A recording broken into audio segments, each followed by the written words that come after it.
For a lot of people, Friday means eating fish. So on this Friday, local chef Seth Goulston is back with us today to show us how to make his salmon cakes. Good morning, Chef. Good to see you. Good morning, Cheryl. Nice to have you. Oh, it's so nice to have you here. Now, when I make salmon cakes, I usually have to open the can.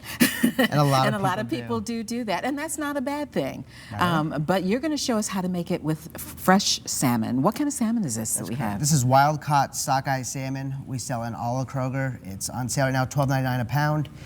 And it's just a little different than using the can. The can's fine, but doing fresh kind of gives you a nice taste. So our seafood clerks will break this down for you and fillet it, so no worries there.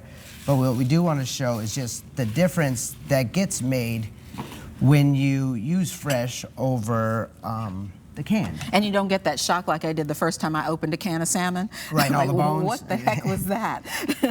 So on the backside, we have the circulatory system that when folks say fish tastes fishy, this is why. So we'll kind of just remove some of that, just to do Almost away. like taking the vein out of a shrimp? That's exactly right. Okay. That's exactly right.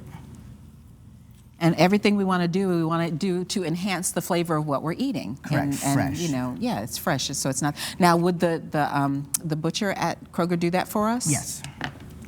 So then we'll just dice it up. So this is where, if you were using canned, it would be like the can. So you just kind of dice it up, run your knife through it. So if you were to purchase it, this is the way you'd be getting it, and this is what you'd be doing at home. You're just dicing it up.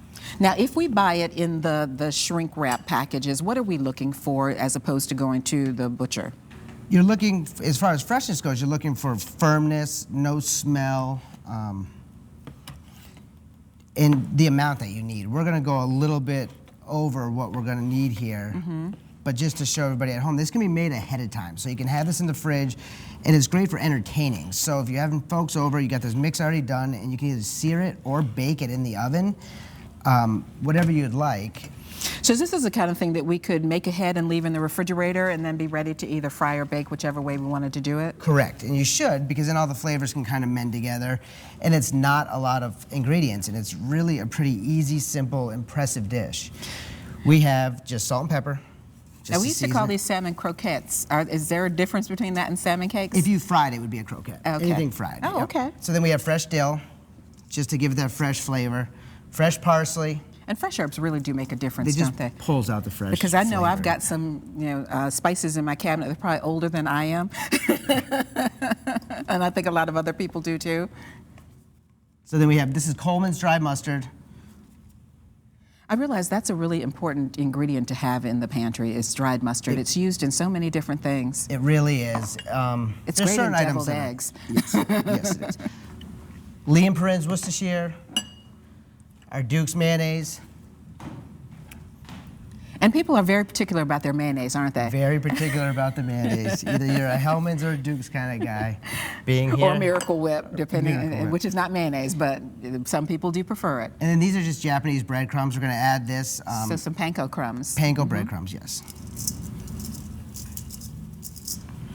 And then you literally just kind of crush it up and just make it into a cake. At this point, we're just going to kind of incorporate all the ingredients. It's very similar to a meatloaf recipe. Very similar to a meatloaf or a crab cake. It should essentially be the same as a crab cake. We're just using salmon.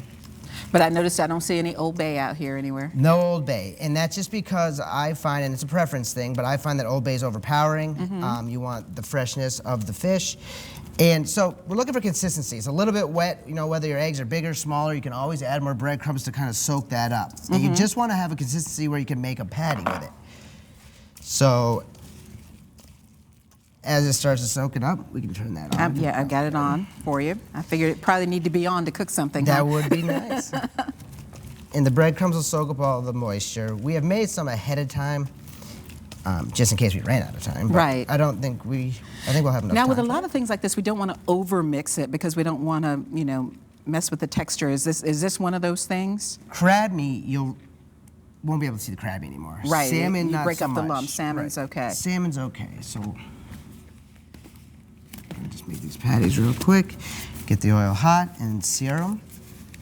And we're actually going to put a Dijonaise. So we took a Duke's mayonnaise, a little bit of lemon juice, some whole grain mustard, and a shot of apple cider vinegar just to make a spread for the bread. Spread for the bread when we put our salmon cake on it. And these would cook for how long? These are just a quick sear, and then we'll pop them in the oven for 5 minutes. You're just getting, again, it's wild salmon, so it doesn't have to be dry, dry, dry.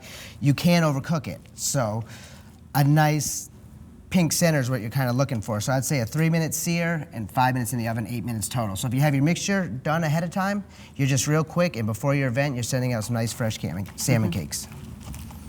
That looks wonderful. Is this hot? I hope it's hot. I don't know. We should have had it going earlier. Yeah, we do have some ready here. And you can always test the oil too. Yeah, I was gonna say, I don't see it shimmering yet. So can you show us how you make your patties? Sure. So we'll patty them up ahead of time. And you want them kind of flatter too, just so when they do hit the pan, you're just searing them and then gotta finish them in the oven. Mm-hmm. Sorry, a fish board here. Now, are we going to season these at all when we put them in? Are we going to put any salt and pepper on them, or is we've seasoned them as much as we should? We will add a little bit more, just so the first bite has some seasoning. But as far as the seasoning goes, it should be incorporated throughout the entire salmon cake. Oh, well, that's wonderful. Like you said, it's on sale this week, so no reason not to go get it. You got some. Well, these were not cooked, or are they cooked in the oven? They are fully cooked. They are fully cooked. cooked. They are ready to go. The oven's not hot, so I'm going to reach in here with my oven hands. Oh, look at those hands, Cheryl. They're kitchen hands. That's right. I do have kitchen hands. I can reach into the oven. So we'll just put a little spread on here. That looks fabulous.